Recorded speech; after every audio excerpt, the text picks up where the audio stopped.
Okay, folks, welcome back to Rugby Ascended. This is Chris in Central Pennsylvania. My guest this time around is Mark Okeefe, who plays for the Rattlers Rugby Atlanta. He used to play for Rugby United there in New York. He's an Irishman. So, hey, Shauna Bigara, welcome there. Good luck to the Irish there. Hey, so Mark, welcome to the program. It's a pleasure to have a chance to chat with you. Yeah, it's great to be on. Looking forward to it. Yeah, and I got to say, listen, interest of full disclosure, which I do with all my guests, is you play my favorite position. I also played left wing. It's awesome. It's and I don't know if that's because I'm left-handed and I prefer if the ball is going to get past me, I got that left hand to grab it last second there. Are you left-footed? Both foot. Yeah, both foot. More both foot than left-footed. Yeah, yeah. But I'm not as fast as I once was. But that was why I was on the wing, because I was pretty fast. So there you go. Yeah. So listen, Mark, you're from Ireland. Whereabouts in Ireland are you from? From Dublin. Oh, from Dublin city itself. Yeah. Okay. Yeah, right. Just about, I'd say, 10-minute drive from the city. So it's actually pretty good. If you've ever been to Dublin, it's a great place. I've been to Dublin many times. I've never had anything to drink from the River Liffey, but I have been from the Guinness Brewery. Yeah.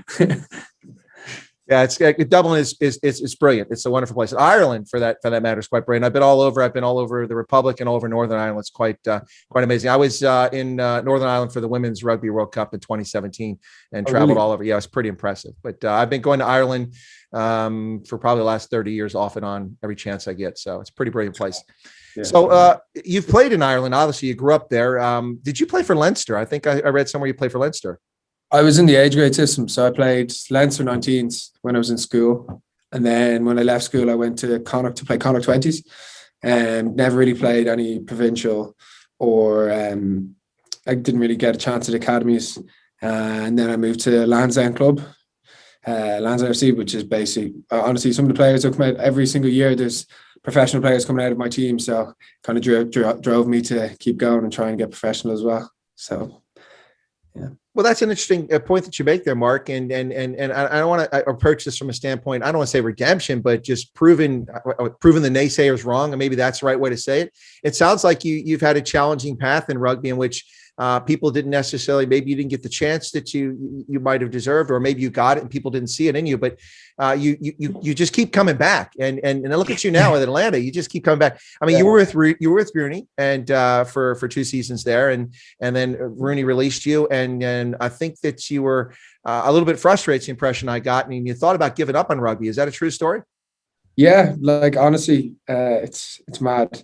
It's quite a funny story. Like, obviously, when I was younger, I didn't get to. I don't think I gave myself the chances that I didn't really. I don't think I deserved them as much when I was much younger back at home. There was obviously in Ireland, it's very hard to make it pro because the teams are so good, and there's only 4 professional teams, and rugby's so big in Ireland. But obviously, the last year has been quite frustrating. But I think it says a lot about where I've come from when I was younger to now.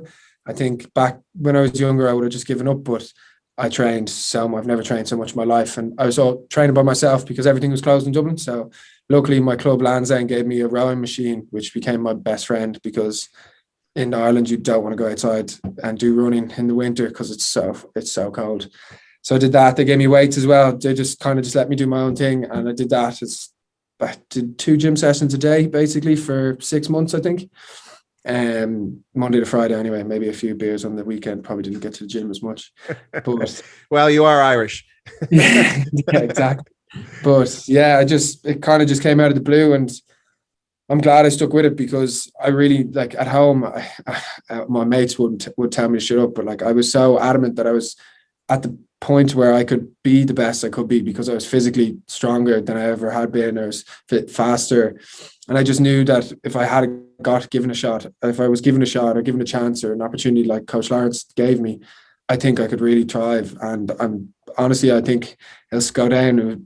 I'm ever grateful to Coach Lawrence and Steve Brett and Blake Bradford for believing in me, or not even maybe just throwing a chance at me. But hopefully it pays off for them a bit more now as well.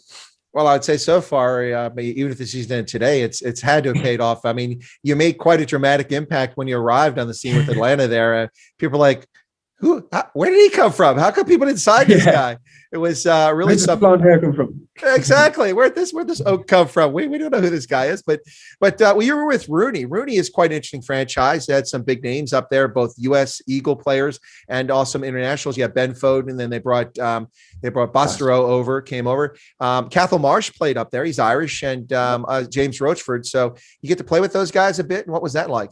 Yeah, honestly, they'd be some of my closest mates. You've Will Leonard as well, and Troy Lockyer, and Butcher as well. There'd be some lads that it's great when I first moved over to New York, like they were so easy and accommodating for me to kind of just get involved in the setup and stuff. And there's still people like I talk to Will most weeks. I talk to Troy Lockyer as well, and Marshy, Cathal Marsh, because he was in the same school as me. He was a couple of years older than me, but like I'd still talk to him on a regular basis. And Marcus Walsh as well. They're just, it's funny because you always notice the Irish because they're the loudest and they're always bundled together, just screaming at each other, just making stupid jokes.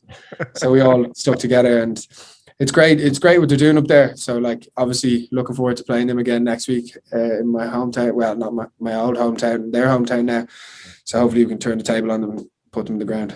Yeah, no, I think it's a fair statement. At least when it comes to sports, you can always find the Irish because they're always trying to have a crack. And there's always a table full of pints of beer. No doubt about that. That's a given. But so you were up there with RUNY, and that's an interesting club. I've covered them for a while. But then they released you, and you wound up playing in the Bermuda Tens this season down in Bermuda, and you played for the Miami Sun. Now, I was trying to understand something. Two things here. I think they're related, and I think I've sorted this out. So let me see if my theory works. Okay. So I was trying to figure out what the deal was with suddenly you have this hair color change. What was? But don't answer. I was trying to figure that out, and then I saw you after the game with DTH Van der Merwe, who's also done the same thing to his hair. And so I'm trying to figure this out because I followed both of you for a long time. And I don't recall the hair always being that way. And then I saw that you both were on the Miami squad in Bermuda. I didn't pay a lot of attention to the Miami squad. So I'm wondering if there's something to this friendship or relationship with DTH Van der Merwe and this hair thing. What's going on there? No, I didn't. He'd love for me to say I copied him. I didn't copy him. But I just kind of I don't think I'm able to have this hair if I'm sitting there in an office job or anything. So I was like, I may as well go for it. And lo and behold, he's had it before. It's funny. I was slagging him about on the weekend. His is a bit whiter than mine. Mine's a bit yellow. His is platinum. Yeah, kind of probably a bit better than what I'm dealing with. But no, I was talking to him today. I was even talking to him today. But yeah, no, he's. I don't let him forget that I'm the young one and he's the old one. So he's copied me. Well done. But let me ask about the Bermuda Tens, because I actually intended to go to that, but they had all these protocols and it was unsure where the fans, and I think there were a few spectators showed up, but there were just people who lived in Bermuda or family. But what was that like? And the game of tens, I mean, most people have never heard of rugby tens. I mean, we know sevens, we even know beach rugby, we know 15s, but tens is an interesting approach. It's very different. What was that like? And how did you get involved with the Miami team? To be honest, it was probably, I would have to say, it's one of the best experiences I've had in my life playing that World Tens, hands down, just because of the experience. It was in the middle of a global pandemic, so the idea that I was able to jet off to Bermuda, a Caribbean island, for 3 weeks was beyond me.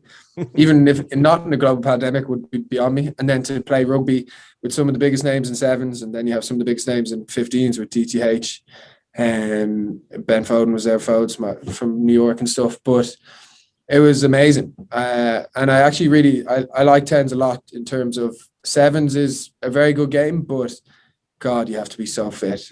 And like, for a man, I'm pushing over 100 kilos now. I don't think I can play sevens, so tens definitely suits me a bit better. But the way Paul Holmes and all the organisers did it, honestly, we were looked after 100% all the time, and it was great. The hotel we were staying in was amazing. Like, I was sending photos to my mum, and she was just cursing me out the whole time. Like, it's ridiculous. So you're supposed to be playing rugby, not having a holiday. Yeah, basically. But I was delighted I got the opportunity, and I'm really hoping and looking forward to this year again if it goes ahead. Yeah, it was quite fascinating to watch the tens because it was a very clear mix of 7 stars and 15 stars. Dan Norton was playing there. Yeah, Dan Norton, so it was quite interesting. It seems a very different game. You think you'd do it again, given the opportunity? 100%. 100%. Experience, like 100%. The experience was amazing. And to be honest, it's funny because sevens and 15s, there's a big gap, big divide of like, sometimes sevens players can't like go to 15s and they're not as good, or sometimes on the opposite way, 15s go to sevens and not as good. But 10s, there is still a bit of structure. Like there's a scrum. Ohio Aviators brought, I think, 6 front rowers or something. They're probably the only team. They have Big Butcher there just locking it down. That's all he lives for. So, but there's corresponding elements in 10s to 15s rather more than 7. So it does benefit the game a lot. And obviously it's good flow in rugby as well. So it's really exciting to watch. Well, and then there was something kind of unique here. I think we had the oldest person ever to score a conversion kick out there when Brad Van Straten came out on the pitch as a coach/player. I interviewed Bram. It was fascinating in the build up to the Bermuda and then afterwards. So it was pretty cool stuff. You got the old timers out there contributing to the game as well. My roommate, Dennis Coulson, he actually from Dublin, he actually was playing. I got him over to play for Phoenix. Asked me about, do they need the props, and he went over to play for Phoenix, and like he was saying, he was loving it when their coach came on and kicked the winning goal. It was amazing.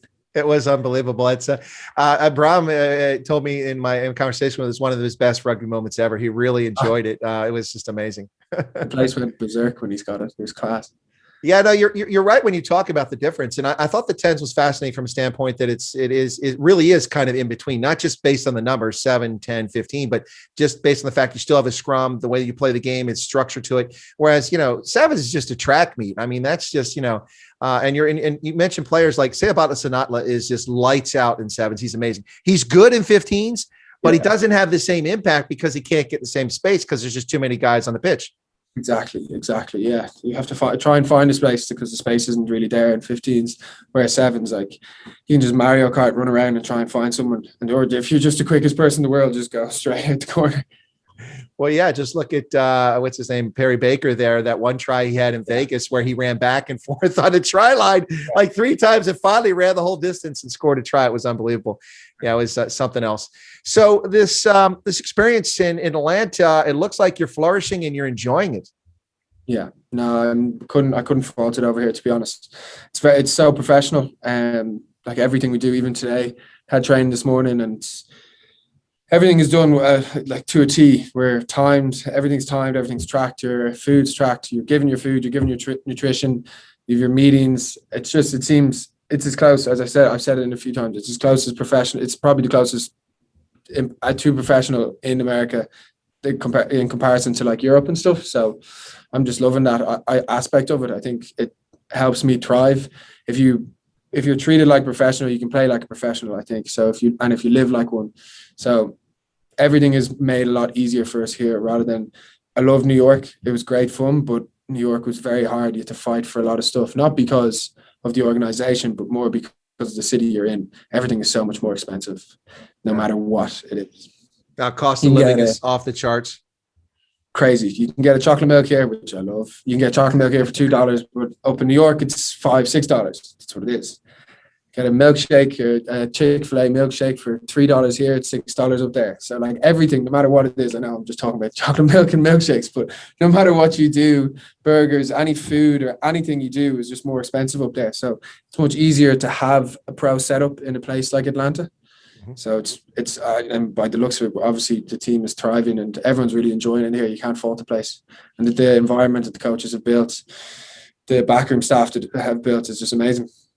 Well, I think I'll edit out the part for your dietitian and trainer about the milkshakes and burgers. We won't leave that in the interview. We'll take that part out. The amount of rerun you might have to keep in the milkshakes, so it's okay.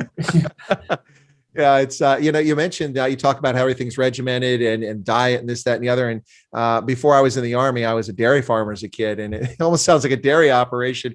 You got to get them here at this time. They got to make sure they get this to eat. They got to make sure everything's very regimented. So I just started thinking about dairy farming. That's an odd thought, but yeah, exactly. Chocolate milk, dairy farms, milk. There you go. 6 degrees of separation, Kevin Bacon. That's where we're headed with this. Anyway. So you guys, as I've mentioned with the other folks I've interviewed this morning, no rest for the wicked. I mean, Rugby ATL has won 5 straight games. You're at the top of the log. You've been there for a few weeks now. You had the team had kind of a shaky start early in the season, was trying to find its ground, but it's really hit its stride, found its ground both on defense, some mistakes here and there, but I think Coach Lawrence is pretty much happy with where the team is headed. But now you got to go to NOLA in the gold mine, and that's going to be a tough match. And then you got to go right up to Jersey City, and they're not playing in MCU this year. They're playing in Jersey City, so that'd be a little different for you.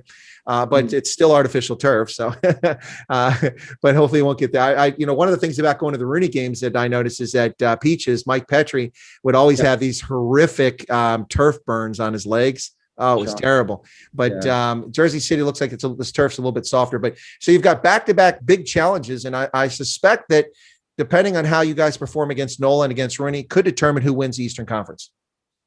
Yeah, no, definitely. Like, obviously, it was really good to get the win last week. And, like, obviously, LA are full of all these superstars and top of the West.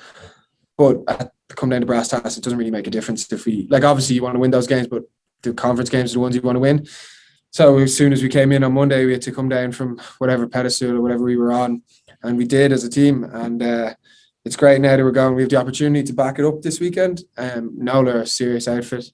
Their coach is doing very well. They brought in some good players like JP, Duplessis and stuff, and like obviously have big names like Cam Downham. But we're up to the task. We're going down there with the intention to come back with a win and hopefully a bonus point, definitely. Well, and there's one difference here is the gold mine is on turf. It's not on artificial turf. It's on grass. It's the real stuff. Brilliant. So that should be a little bit different there. But listen, Mark, congratulations on signing with Rugby ATL, and also congratulations on what, I think objectively, I'm not playing fanboy here, but I think objectively has been a brilliant performance thus far. Your arrival in Atlanta, it's very exciting. The team is headed places, and I wish you a great rest of the season. Good luck in NOLA as well as RUNY. I expect to be at that game, so maybe we'll chat up there again. And thanks a lot for your time today. I appreciate it. Thank you so much. Cheers for having me on. It's my pleasure. Thanks a lot. Appreciate it.